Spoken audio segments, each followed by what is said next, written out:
Have you ever noticed that in movies, pilots and soldiers never just say, okay, or I understand? Instead, they always say the same thing, Roger that. But wait, who is Roger? Is he the boss of the army? Is he the guy who invented the radio? Actually, it turns out Roger isn't a person at all. It's a secret code for a single letter. Today, we're going to find out where this weird phrase came from, why we use it, and why we don't say Romeo that instead. To understand this, we have to travel back to the year 1941. That was during World War II. Back then, pilots were flying planes that were incredibly loud, and their radios weren't as clear as our phones are today.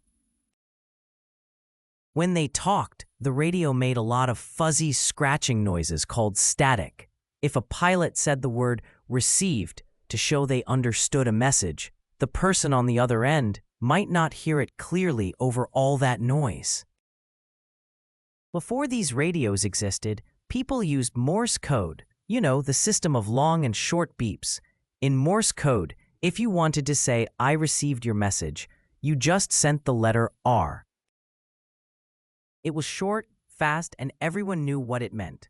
When radios got better and pilots started using their voices instead of beeps, they wanted to keep using the letter R for received. But there was a problem. Saying the letter R by itself over a scratchy radio is hard to hear. It sounds like a growl. To fix this, the military created a phonetic alphabet.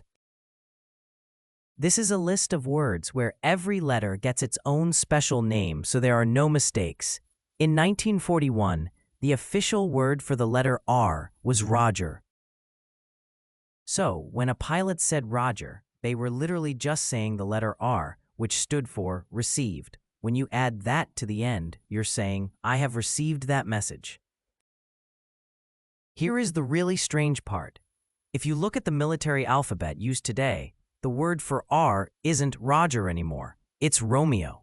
So why don't we hear pilots saying, Romeo that?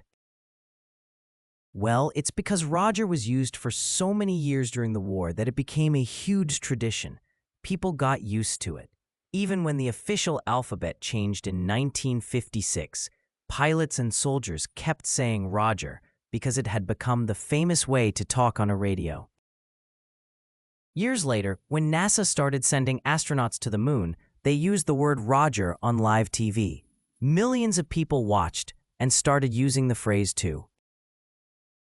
So, the next time you're playing a game or using a walkie-talkie and you say Roger that, remember, you aren't talking to a guy named Roger. You're actually using a 100-year-old code for the letter R. Thanks for watching.